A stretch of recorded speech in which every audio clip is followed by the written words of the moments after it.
Now we're recording. So once again, sorry, I had to take care of something. So evidently either the old class wasn't recorded, nobody could find it, so I was asked to do it again. This is on the buyer broker agreement, with which the new one came out in December of 20 at the end of last year. It replaces the three that we used to have.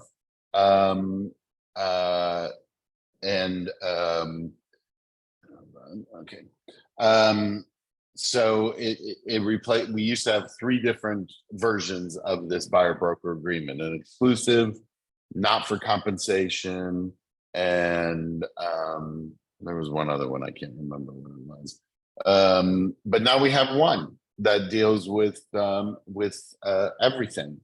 So I'm just coming in like flies, aren't they? Okay, so let me share my screen. Where is this? Where is this?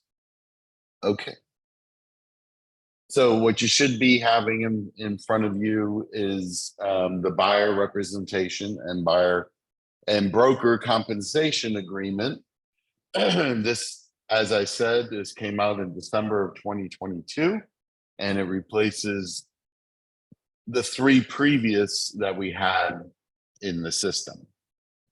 So it starts off where the buyer, you identify who the buyer is, grants the broker, that would be whatever office you're with, on the beginning date and ending at 11:59, X number of days after it begins. Why did they do that? Because people were probably taking a little bit of advantage of buyers and not really realizing how long the agreement was. So now they want to make it clear you're tied into this for X number of days. So and you cannot leave it blank, or else it's not valid. So a contract has to have a beginning and an end date, and giving it 30 days into the future, that's giving it an end date. So oops, sorry. Okay. So that's the very first thing. Upon completion of resulting in a transaction, whereas whichever occurs first, which is the representation period, the non-exclusive rights to represent the buyer in acquiring a real property or a manufactured home. So it is defaulting to non-exclusive. Just so you know, it defaults to non-exclusive. So section number 2, or item number 2, says, Mr. Buyer, I have no other previous agreements. So, but if they do have previous agreements, previous buyer broker agreements, they need to list those here, and who they're with, either the brokers or the properties, which however this agreement is going. Because guess what? That other broker has an agreement. So if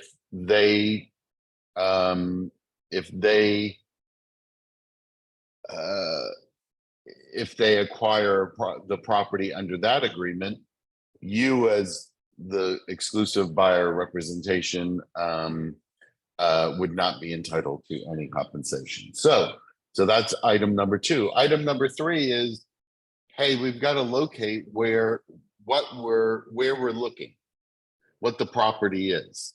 Is it a specific location, specific address? Is it specific cities? Is it a county? I would, and what is the price range? So I would identify all of those. I think I talked to Terry Lynn the other day. She was doing one, and she wanted to do. There's an argument that if you make it too broad, that it's not. It could be argued that it's not really valid. So she knows specific cities in the San Fernando. She knows they're looking in the San Fernando Valley. You can stay in other um, uh, all cities in the San Fernando Valley and LA County. However you want to word that. So that's that. The location. Section 3 is the location. Either an address. Yes. Can we ask questions, or you want us? Yeah. Sure. Go ahead. Okay. So I always use the other one, so I'm trying to learn to use this one. So a lot of times my clients are Orange County. I have something in escrow right now in Long Beach. So am I okay to put counties? I usually put Los Angeles or Ventura, whatever. Can I put Los Angeles in Orange County? It is a vast area, but that's where they're looking. And price range, their price range is so huge. I mean, a swing. Are we allowed to leave that blank, or we really need to? No, you wouldn't leave it blank. Leaving it blank would not make it valid because you're not identifying what you're looking for. Okay, you're not identifying anything. So if I have 800 to 1.5, and I can have counties LA and Orange County. Sure. Okay. Could. Thank you. I think it's a little too broad, but I mean, are they really looking through all of LA? I mean, yeah, they're out of state. Yes. All of LA, Christine. Well, all of LA County. No. All of LA County, Christine. No, but if they give me 5 cities and I put, Irvine, Fountain Valley, blah blah, but then they go to Newport Beach, I'm not covered. Okay. All right. Thank you.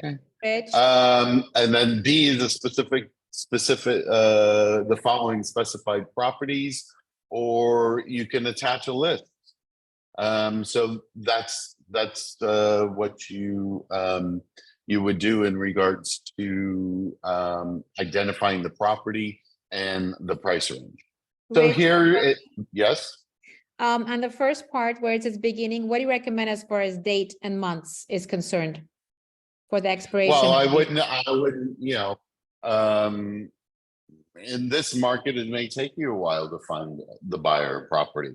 So I probably wouldn't do it for less than 6 months, which is 180 days. Good. Okay. Thank you. So number 4 is compensation. So compensation. So the buyer agrees to pay the broker as follows, and it applies unless 2 or 3 is checked, and we go down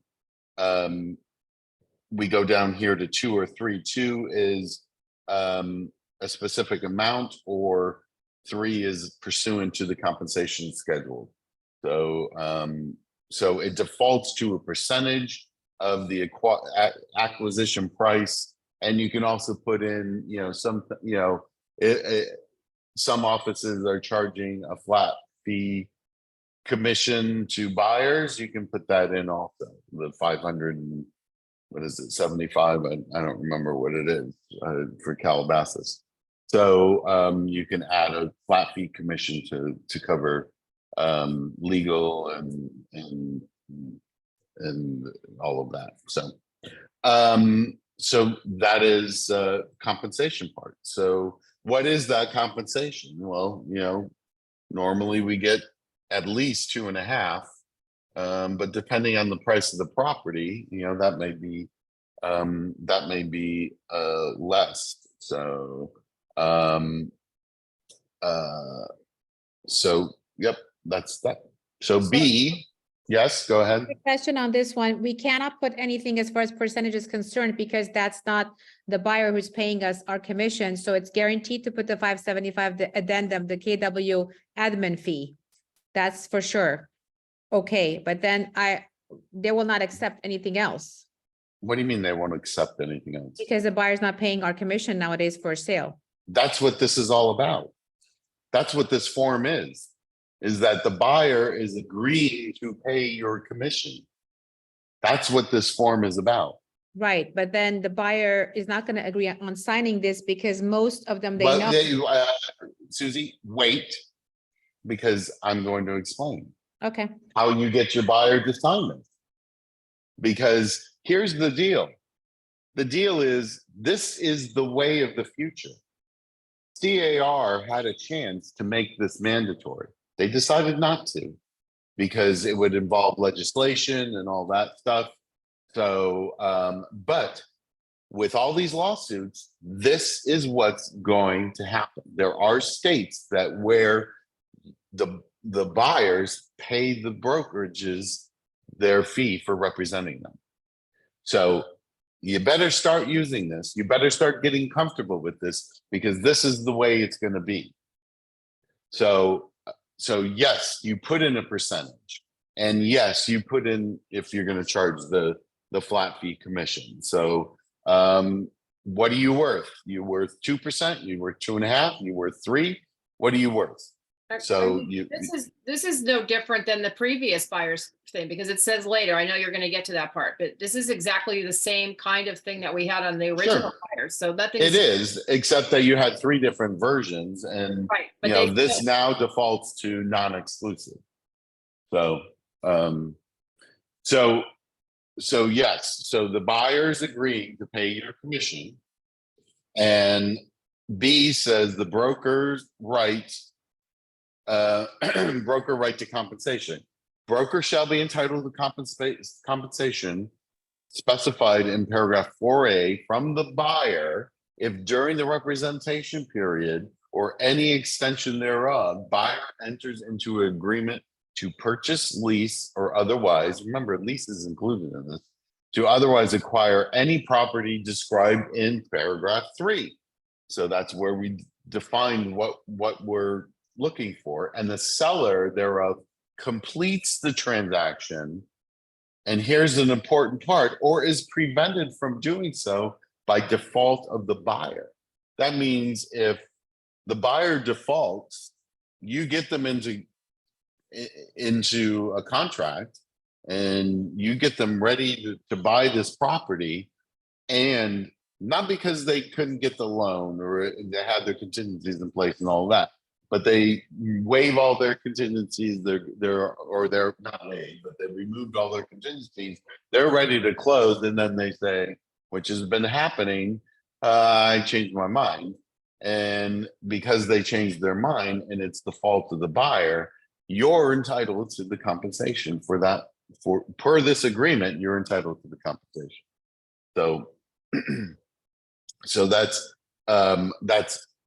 paragraph 4B. Paragraph 4B1, broker involvement. So this is in regards to non-exclusive representation, which remember that this is the default. Compensation is payable only if there was broker involvement with the property. Now, what is broker involvement? Broker involvement means any of the following. The buyer physically entered and was shown the property by the broker. The broker showed the property to the buyer virtually. The broker submitted to seller a signed written offer from buyer to acquire, lease, exchange, or obtain an option on the property, or the property was introduced to the buyer by broker, or one for which broker acted on buyer's behalf. And here's the caveat. However, merely sending the buyer a list of properties shall not deem broker involvement without documented action on the part of the broker analyzing the property for the buyer specifically, or assisting the buyer in the potential acquisition of the property, or communicating with seller or seller's agent regarding buyer's potential acquisition of the property. So what does that mean? Just by sending it in a drip campaign doesn't constitute broker involvement. You have to have some involvement in exposing this buyer to it, doing a comparative analysis of what the house is worth, emails with the selling agent. I might sell it, my buyers, and then my buyers interested, blah, blah, blah, blah, blah. Stuff like that. It has to be something more substantial than just a drip campaign. So now you can also make this, and I'm going to go over a form regarding broker involvement that they've added regarding broker involvement properties. So, so for B2, if you check that box, that means it's exclusive. And basically, this agreement shall be exclusive and irrevocable. Just like the listing agreement, the broker will devote time and resources to assist the buyer in finding and acquiring the property in the expectation of being paid for broker's services. Broker is entitled to compensation. It's important because it's bolded. Broker is entitled to compensation if buyer acquires property during the representation period with or without broker involvement, even if another broker is also entitled to be paid for representing the buyer. So that's very important, because what that means is that if it's exclusive, if the buyer goes into an open house and the listing agent says, you got to buy this from me, or else you're not going to get it, which by the way is unethical. And they buy it through that listing broker, guess what? The buyer is still on the hook for your compensation because you have an exclusive agreement to represent them. So even if they, the seller paid the commission to that other agent on that deal, they still owe you money. So that's very important. So, and then number 3, buyer includes any person or entity other than broker related to the buyer or who in any manner acts on buyer's behalf to acquire property described in paragraph 3. So that basically what that's saying is you can't get them off the buyer can't get off the hook just by saying, oh, I'm not buying it, my brother's buying it, and all that stuff. So any person, entity other than broker related to the buyer and who in any manner acts on the buyer's behalf. So that commission is owed still to the broker. So now we go on to, I'm not looking at these. I'm looking at there was a chat. Right now we are offering it, but it still does the same. Yeah, okay. Cancellation of the buyer representation. So if it's the default of the non-exclusive, either buyer or broker may cancel this agreement by giving written notice to the other. This agreement shall be terminated in if paragraph B 4B1 applies, which is non-exclusive, upon receipt of the notice, or you can check it and say 3 days after the notice or 5 days after receipt. So that's that one. But if paragraph 4B applies, and that's the exclusive right to represent, the cancellation is 30 days after the notice is given. Why 30 days after the notice is given? Well, that scenario I just gave where they go into an open house and they talk to the listing agent. The listing agent says, hey, I'll write this up. I'll make sure you get this. Well, if they have an exclusive right, it deters somebody from doing that because they've got to wait 30 days in order to cancel this agreement. So, it kind of alleviates that thing from happening. So, and then also 2, if checked and only if 4B2 applies, which is exclusive, neither party shall have the right to cancel this agreement prior to the expiration. So you can make it so that they can't cancel at all. But that's even harder to get somebody to sign. So accounting for payments. So here, D1, if anyone other than the buyer compensates, and Susie, this is what I'm talking about. D1, if anyone other than the buyer compensates the broker for services covered in this agreement, that amount shall be credited towards the buyer's obligation to pay compensation. So if the seller pays your compensation and they agree, the buyer agreed to pay you 2.5%, and the seller's paying you 2.5%, then that amount is credited to the buyer. So guess what the buyer has to pay? Zippo. Now,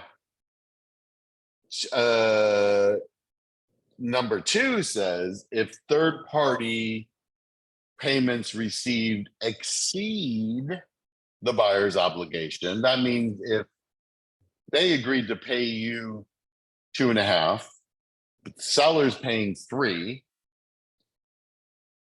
this says the excess amount shall be paid to the broker, or I don't know, if you want to be nice, you can check that box and say credited to the buyer. So any amount over is credited to the buyer. So you can make that, or you can do, like, you can even do other, you can say, you know, if any amount is over, then the amount over is split 50-50 with, you know, you can add that, sure. Then that would be just fine. So, so that's, Where do you check that's, that, Rich? that's G2. And then when it says either credit to the buyer or other, then you can say, you can split it or however else you want to hear, you know, deal with it. So, Rich, so that, yes, so the best thing to do is put a low amount no, why? because Why put a low amount? because if it's higher, normally, let's say it's on average, it's 2.5%. So Right. if it's, if you put in 2% here on this form, the 0.5% is gonna go to. Look, Susie, you're looking at this as the normal way of things the way things are done now. You've got to look at it a different way because Yeah. it's going to come. How many people are seeing in the MLS offer of compensation $500, I know, that's what it is. $1,000? How you're seeing that more and more. And so, you know, you've got to look at it. What are you worth? What are you worth? What is your time worth in working with a buyer? You know, having that person sitting next to you, driving them all over the valley or the west side or wherever you guys are doing business, and you know, showing them property after property, writing offer after offer. I just had, you know, an agent say, I keep out writing offers and they don't get accepted. Wow. We're back to that market. You know, the tough market, it kind of didn't happen for a long, I mean, it didn't stay for a long time. You know, and these are multi-million-dollar properties that they're going with multiple offers. Maybe not 15 or 20, but it's still multiple offers. So if you just explain again, Rich, sorry, what if, let's say if it's 2%, we put there, the rest goes to who again? If there's anything, if the seller's paying more than what the buyer agreed to pay you, then the default is that you, the agent, get the money. You can check it to say that the buyer gets the money, or you can check other and make other arrangements. You can split it however you want. But that's D2. Rich, number is it an 42. option? If there is an overage, you can decide that, you know what, I'm not going to charge my buyer anymore. Sure. Sure. Yeah, you can walk can. away from it. Right. Yeah. Okay. Okay. I Yeah. also have a question. Sure. From what I understand, because I tried to use the Keller Williams addendum on a recent sale. From what I understand, if you're a VA client, you cannot pay compensation. Is that so? What? Well, how a does that VA, yeah, affect VA this? would probably be, although that's probably going to have to change somehow, because if they're changing the way we're being paid, I mean, Lexi, are you there are, talking, is she talking the $575? Yes, you can't charge that to a VA client, but you can't charge them at all for your compensation. So like if you do it and you have this buyer broker agreement with them for the reason of having it so that they won't stray, they can't actually pay you. I'm in a because of- deal right now.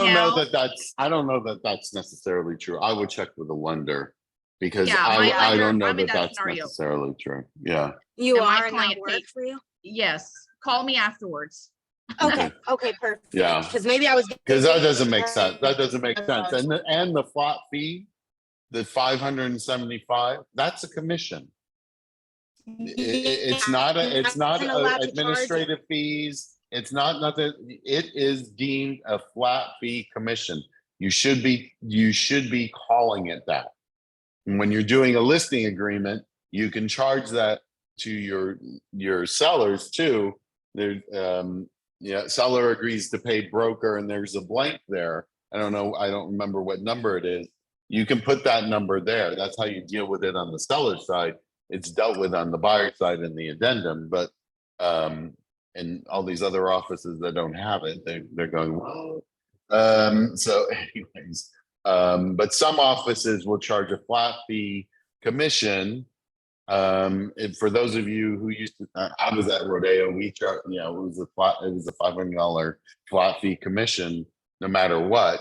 And that would pay for your TC, could pay for your legal, the transaction fee, the legal fee. So that's that. I did, yes. One question, sorry, it's kind of reiterating what Jasmine said. I just want to be clear on it. So I would never put anything for me personally less than 2.5%, but I'm dealing with Orange County. 99% of them are 2%. If you have 2% and you know, you have this, basically the agreement is saying they have to make up the difference. If I don't want to, is the office okay with me only accepting the 2% and not making the buyer, if the seller's paying 2%, am I allowed, is that okay with the office? I would have it approved before you go ahead and do it. I mean, because this contract is between the brokerage and the buyer. It's not between you and the buyer. Right. And I will say, you know, about firsthand knowledge about somebody trying to poach my client that I registered, had given my cards, and actually not one of our offices, but was a KW office. And my client told me, and it was like, not very cool. Hmm.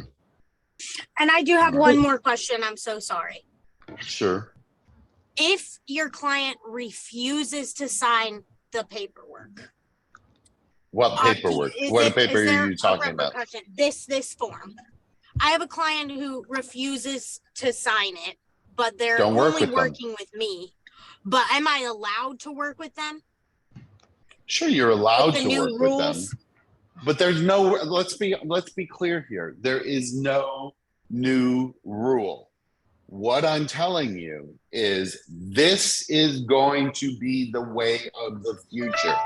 This is the way we are going to be doing business because sellers are no longer going to be offering Yeah, that makes sense. cooperating compensation to the buyer's broker. There's so many lawsuits out there right now that NAR is fighting because a buyer thinks they're paying too much for a property because the seller has to pay the buyer's commission, the buyer's broker commission. Sellers think they're paying too much property because they're paying commission to a broker that they have no association with. So it's going to change. Do I have a crystal ball as to when it's going to change? I do not, but it is going to change. So you as a business person have to make a choice. Are you going to work with somebody who will not give you the worth of what you are worth to do business with? Because this is how you're compensated. Because if they don't sign this and they see a property where the seller is offering $1,000 as a compensation, guess what you get? $1,000. I think you're worth more than $1,000. Rich, Zoom user. Everybody should be changed when they go into a Zoom meeting. They should have their name on that. I'm sorry. I may make a rule that I'm not going to No, accept you're right. anybody. I don't know why it's doing that. Yeah, I my don't know full why name. it's doing Fir- that. I first just name, thought last that they were name. making this paper a requirement. No, it is No, not a requirement. Yeah, no, I'm I see that telling now. you that this is the way it's going to be. This is the way it's. So you better get used to doing it. So that's what I'm doing. It is not a requirement. I don't require you to do this. I don't. You should be doing it to save your business. Okay, somebody else had a question, then we have to move on. I do have a question and a concern. If the buyer is eventually going to be paying for a commission, they're going to go Mhm. directly to the listing agent. They're not going to want to work with buyer's agents. Well, So I don't necessarily think that that's true. And here's why. Do you really want to work with somebody who's really not working for you? Because I don't care how you slice it.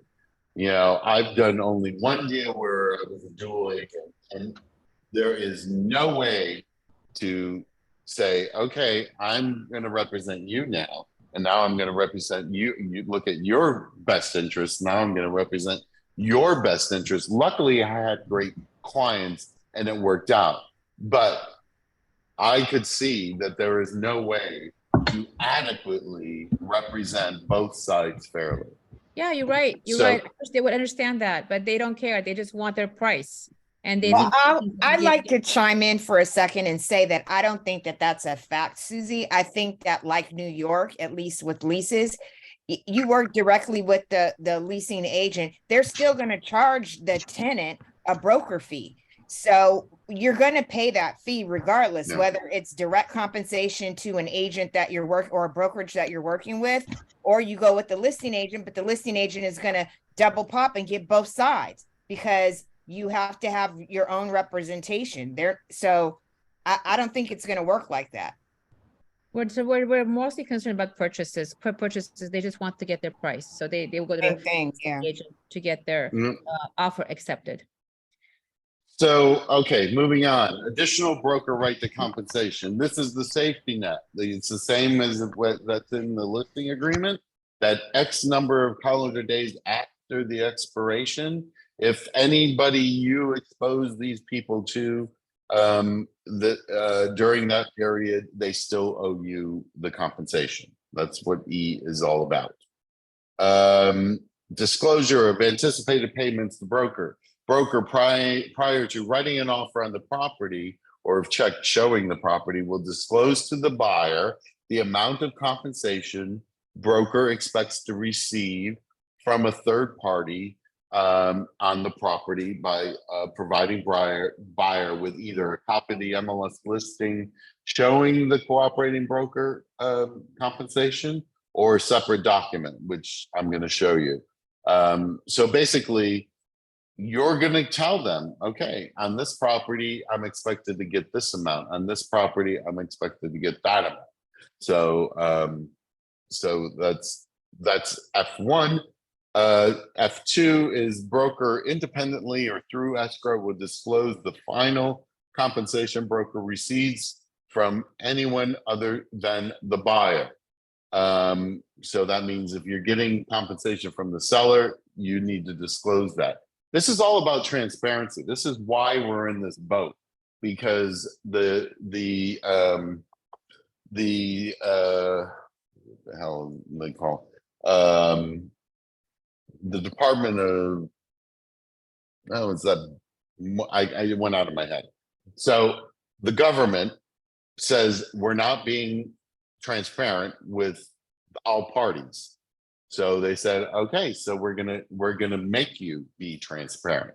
You've got to disclose how much you're making. You've got to, that's why in the MLS now, most MLS is on the buyer's side, on the buyer's portal, they are showing what you as an agent are getting, the percentage. They're showing that. So this is all stemming from the lawsuit that the government went up against NAR.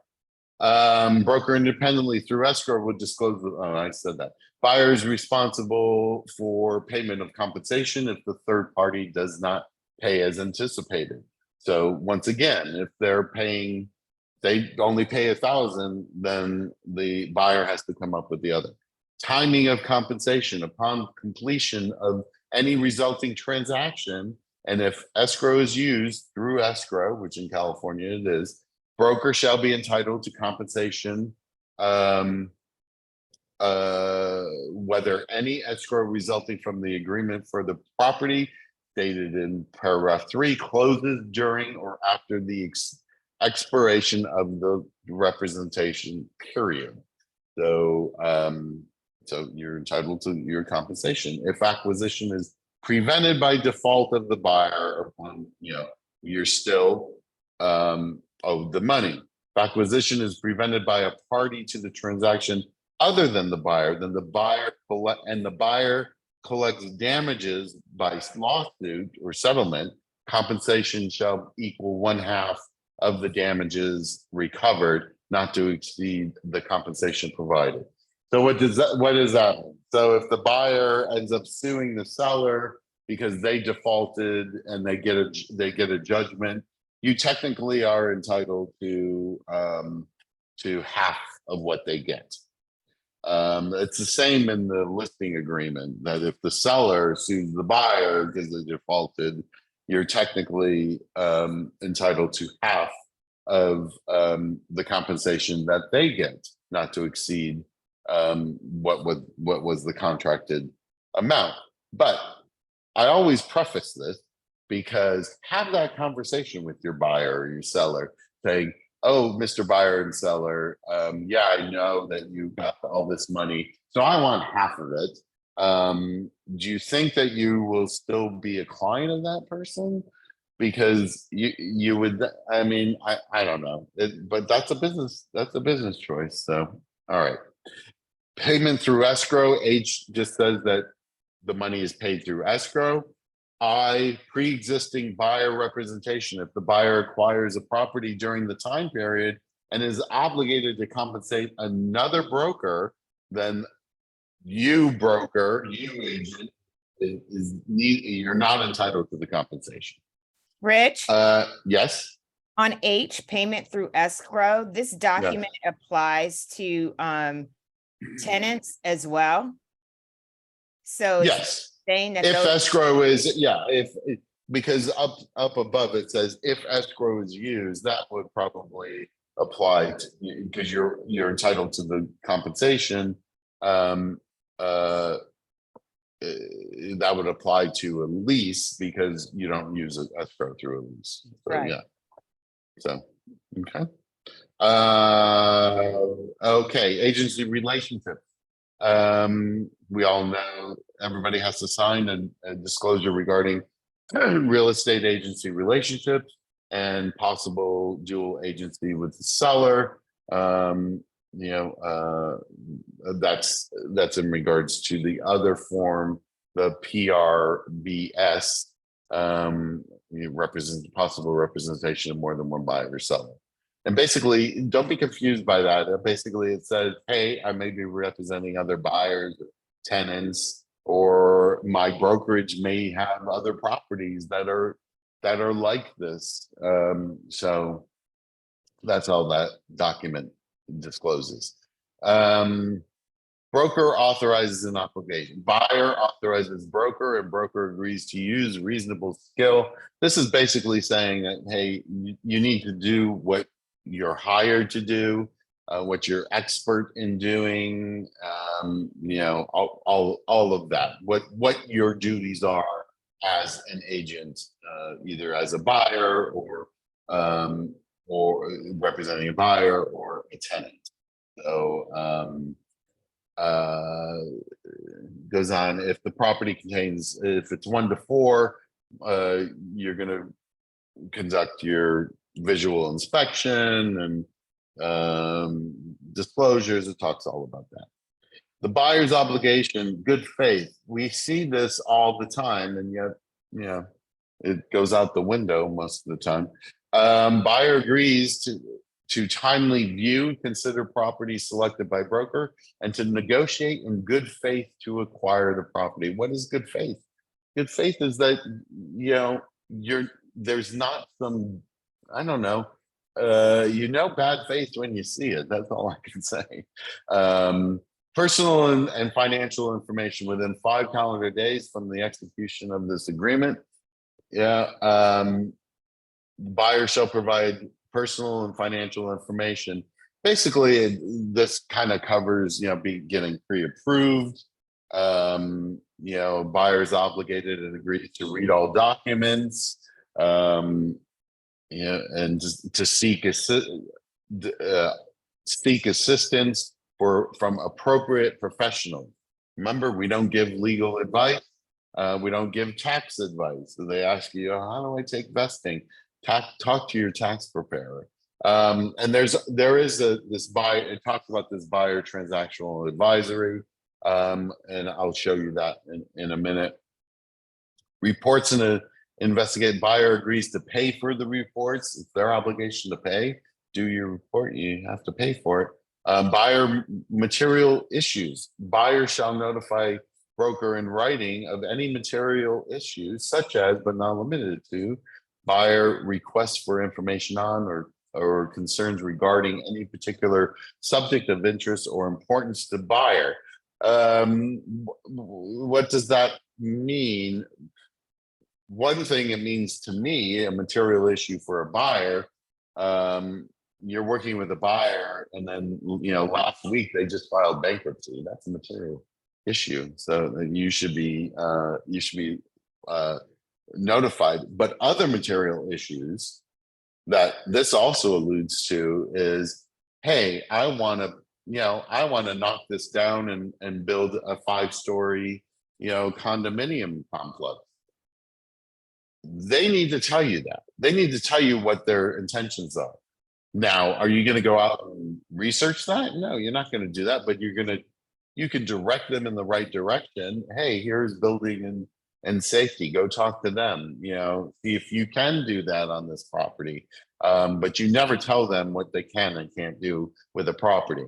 Airbnb, that's another thing. Airbnb is big, but cities are outlawing less than 28-day rental. So if their intent is to use a property for short-term rentals, they need to make sure that they can do that. So that's material issue. Incorrect or incomplete or inaccurate information. They indemnify us, hold us harmless for any claims. Attorneys, talks about the attorney's fees. Dispute resolution, always the first thing is mediation, and it talks about mediation terms and how to do that. And arbitration advisory. Arbitration isn't a part of this agreement. If they want to add arbitration, it's a separate form. Okay, so this is the entire agreement here. That's what 12 talks about. And please remember your entity buyer. What is an entity buyer? It's if it's a trust, are they a surviving trust? Are they the originating trust? If it's an LLC, a corporation, fill this out so that you don't have to later down the line do an RCSD. Everybody thinks, oh, we don't have to do it anymore. Well, if you don't do this right, you still have to do it because we still have to have that on file. So that's this form. Before I move on to another form, anybody have any questions? So I'm No. just Oh, wait. Oh, really quickly curious. This is going to be really challenging for buyers to afford this because they're going to be doing closing costs, down payment, and now this is going to really affect affordability. Don't you guys think? How has that been discussed, or what's the status on that? well, but but there still is presently a system where the seller pays this. So Yeah, it's right. not really going to affect that at this point. Right, that could change down the line, though. It sounds like that. It can change. It can change, and it probably will change. And in some instances, it will change. But that's, that's the cost of the American dream, as they say. If that's an added cost to the buyer, then they have to factor that in before looking for a property. It's just because just because that there is, I don't want to phrase this. Yeah, just because it's going to, no, that's not how I want to phrase it. I don't know how to phrase this. And it's just that, we hear a lot, it's the cost of doing business, and it will be the cost of doing business. And that's, and everybody's going to have to adjust. Are we adjusting tomorrow? No.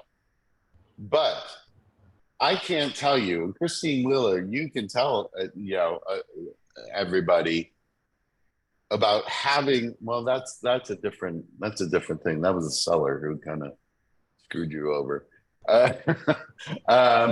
But everybody's had a buyer. Talking about, he was very sweet though, so I didn't feel screwed over. Well, yeah, well, but everybody's had a buyer who suddenly you hear that they bought a house with somebody else. And, Right. You've got to protect your business, and this is protecting your business. So, So Rich, with yes. that being said, Yes. so right now listing agents cannot tell sellers like, oh, you don't need to pay for buyer's agent's commission. So I can just go ahead and charge you my commission, which is 3%. They're not allowed Say to do that that right again? now, right? I'm not sure what So let's say if I'm a listing agent and you know how it's usually, okay, we'll charge 6% because 3% goes to me and then 3% goes to the buyer's agent. But right now, since, pretty much all of the agents knows that technically the buyers have to pay for their own commission, for our commission as a buyer's agent, can the listing agent say like, oh, then since you don't, as a seller, you don't technically have to pay for the buyer's agent commission, the buyers will pay for that now. So I don't have to charge you the 6%. I can go ahead, only charge no money to the buyer's agent and then 3% to me. They're not allowed to do that now, right? I'm just curious if listing agents are able to do that. That could be, to their advantage now to get that listing. Well, What I'm is guessing they that? can use I that. think, Similar I to think that comes out in the form of very low commissions to the buyer's agent. So the listing agent will say, I'll charge you 3% and you only have to pay the buyer's agent $1,000 or $500. That's how we're Right. seeing it now. It's not blatant. Right. No, we're not paying the buyer's agent, but basically you're not paying the buyer's agent when you're only paying him $500. So that's what it's looking like now. Right. But then because Right. we're not allowed to say, as a buyer's agent, I'm not allowed to tell the buyer like, oh, you don't pay for my commission. Like you technically do pay for my commission. You can't say I work for free. Right. You can't say that. That's one of the things that the feds said is you can't say you worked for free because you're getting paid by the seller. You can't say, well, it's free to you. That's not true. But regarding the cooperating compensation, it's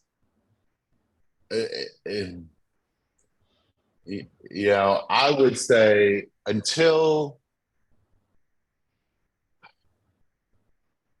I think you have to do as right now, you have to do status quo as to what is happening now. What is happening currently. And currently, listing agents are offering cooperating broker compensation.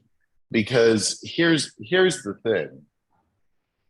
And what happens if that buyer, that agent doesn't have this with the buyer, and the selling agent is only offering 500 or 1,000? Do you think that they're going to You think they're gonna share that with their buyer? I mean, offices have policies, and all of our offices has a policy that, now it's not mandated, but it is a policy to offer at least 2.5 to the other side.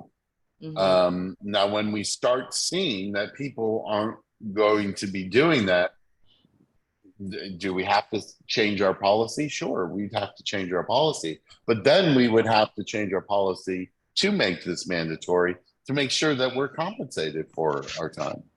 So it's, but right now, I would say if you're a listing agent, I would not be saying, oh, let's not worry about the buyer's agent, because you may be doing your seller the service, because nobody's going to show your property because they're not getting paid. Right. I was just wondering if other listing agents are, will start doing that now. You don't see big companies doing it. I don't see the Compasses or the Coldwell Bankers. I don't see them offering 1,000, but it's out there. Yeah, it's mostly like the mom and pops that I've been seeing. Right. Exactly. Yeah. So I want to share some of the other forms, so that what is this?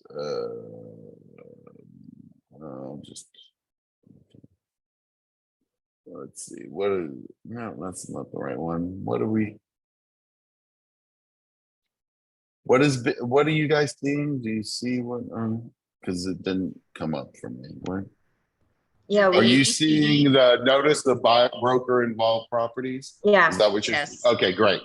So remember, I told you that, when you're showing if you have this agreement in place, and you're showing them properties, you need to say, hey, these are the properties that I've shown you, and these are the properties that you will owe me compensation for. So that's all this is, and it reiterates what a broker involved property is. So this is the NBIP, the Notice of Broker Involved Properties, and you just list that. These are what I showed you. These are what you're going to owe me compensate. If you buy any one of these, you're going to owe me a compensation. So that's what this form is. That's all it is. And you list all the properties right here. And if it's a big list, then you can check this box and you can do a whole attachment. So that's, and the top is just what the agreement is, the period between who and whatnot. So I'm sorry, I'm not clear. At what point are you presenting this? Yeah. you're presenting this. Either you're presenting this after the period, or you can be presenting this during, okay, today we saw 5 properties. Okay, here you go. Here's the owner, here's the broker involved properties. Or at the end of the term, you can give them these. I personally, I would do it as you're going along, because everybody's happy and agreeable as you're going along. At the end, there may be some discourse, and they may say, "Oh, I don't remember seeing this," or "I don't remember this," or there may. So I would, if you're showing them 5 properties in a day, I would list them, or do it every week, or whatever. If you're And if showing you have an multiple. exclusive agreement, which means that an exclusive agreement allows you to send them properties via auto notification, right? But that does not constitute a broker involved. Well, I know that it doesn't yeah. for a non-exclusive, but for an exclusive, it does, right? So, but yeah, I mean, this is mostly used for the non-exclusive part of it. So, and like I said, I would be doing it if you showed a lot of properties in a day, I do it daily. If it's weekly, whatever. Rich- If you sent them to an open house and did an email to the listing agent, hey, I'm sending my clients Joe and Jane Doe to your open house on Friday, put it on this list. That's broker involved. You have an email to say, I'm sending my clients to you. Somebody had a question? Yeah, Rich, along with this document, you think it's a good business practice to just take a picture of the front, the front of the home along with that list? I don't think you need to go that extensive. Just listing the property is, and they have to sign this, remember, they're signing this. They're acknowledging receipt of it. So yeah.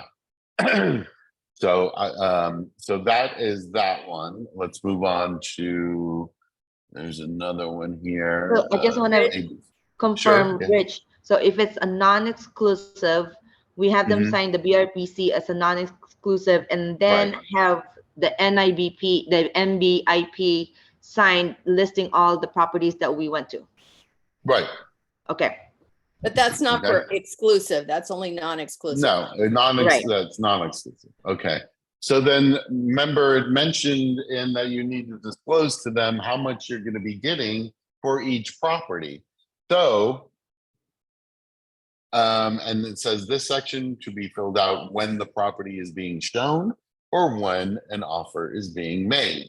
So this is the ABCD form, and it's just acknowledging that, okay, buyer, I showed you this property, or we wrote an offer on this property, and the compensation is this. And I got this from the MLS, or I got this from a cooperating broker compensation agreement. So that's what this form is for. So at some point you need to, as I had said, at some point you need to disclose how much you're getting. So or how much the compensation is being offered. So if they've agreed to pay you 2.5, it's important to let them know, hey, I've shown you this property and they're paying 2%, so that they know I've got to come up with 0.5%. So that's what this form is for. Okay. Any questions on this form before we go on to the next? So, and you're saying that we're using this now? We have to use this now? If you have a buyer broker agreement in Yes. place, you should be using this. Yes. Okay. You should be disclosing to them what the anticipated compensation is for whatever property you're showing them. So I've this been doing is this to be presented each time. before? This is to be, Say that again.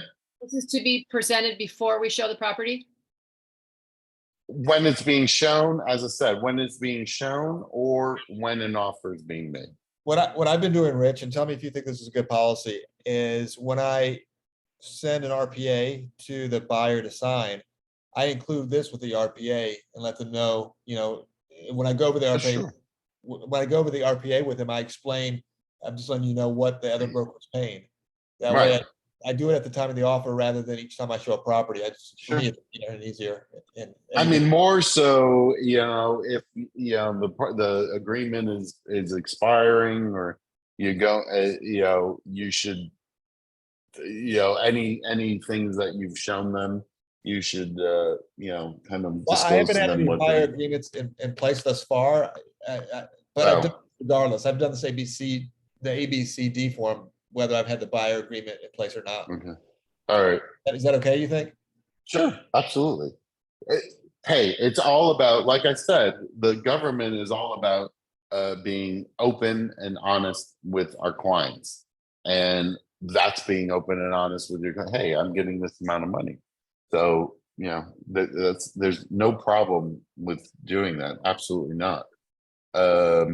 There's only a couple more. Let me see. Done that one. I've done that one. What's this? I'm gonna go to this one. Okay. Okay, what this should be is, this should be, where are you? The buyer transactional advisory. So if you're working with a buyer, you should be giving them this. It talks about what their obligations are, what your obligations are, and your duties are as an agent. Talks about dual agency. You know, it's just another advisory to, you know, to make to disclose stuff, communicating important issues. This puts them on notice, you know, those special things that they are looking for, excuse me, that are so important to them that, you know, they neglect to tell you, and, you know, until it's too late. It's like, well, I bought this, but I told you that I wanted, you know, to build a, you know, a jacuzzi that shoots water over to the neighbors. You know, it's, you know, communication is important. So that's this form. It's the BTA, the buyer transactional advisory. And let's see, there's only, let's see, what is this one?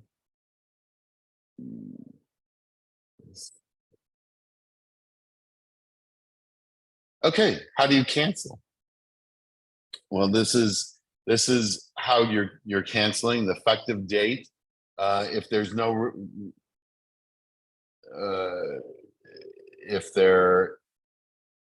if it's exclusive, as we talked about, and if it's a non-exclusive, you don't even really need to be this formal. They just give you a form to say, hey, we're canceling. But if it's exclusive, I would probably use this form over anything else. But yeah, this is just a form to cancel it, and what the effective date is, and, you know, when we're canceling, and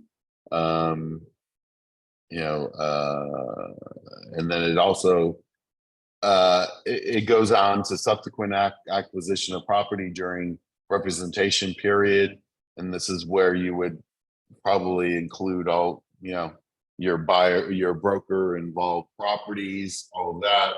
And you can ask for, it allows you to ask for expenses incurred.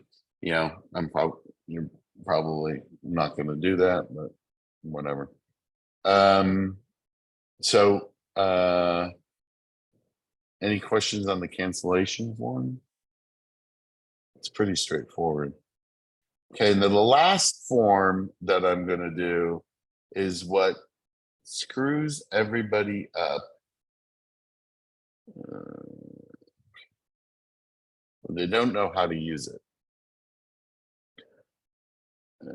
And that is the seller payment to buyer broker. This is referenced in the RPA, and you only use this form if the amount that the seller's offering is less than the amount that the buyer is agreed to pay. That is the only time you use this form. This is not to verify the compensation to the buyer's broker. It's only used if there is a difference between what is being offered by the seller's broker to what the buyer agreed to pay, and if that the buyer has to come up with more money. And what this form does, it asks the seller, hey, Mr. Seller, the buyer agreed to pay me 3%, you're only paying me 2%.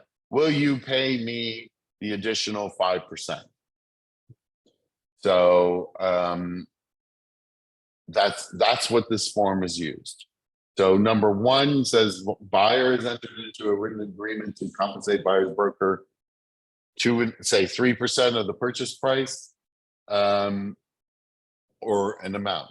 As of the date of the seller payment for the buyer's broker document is signed by the buyer, pursuant to the MLS or whatever other document, seller broker agreed to pay buyer broker. So one would be, number one, you would enter, for an example, 3% of the purchase price. As of the date of the seller's payment, the seller agreed to pay 2.5%. So then it says seller agrees to pay buyer's broker 5% of the purchase price or the amount that is no greater than blah, blah, blah. What if, So this is asking the seller to pay the difference from what the buyer agreed to pay the broker and what the seller's agreeing to pay. what So if that's the what buyer this- doesn't want to do this because they feel their offer will be stronger if they don't ask for that difference? There's no obligation. The buyer doesn't have to do this, but the buyer's on the hook for the 5%. The buyer, there's a contract Oh, I there. see. So that- the seller doesn't have to sign this. No, Okay. this is asking the seller to pay. Yeah, And if the seller, and then if the seller signs this, then it's agreed to. If they don't sign it, it's not agreed to. And you move Rich, the on. buyer's only on the hook if we decide to enforce it. Well, and like I said, any deviation from what is in the contract, you need to get approval from your team leader.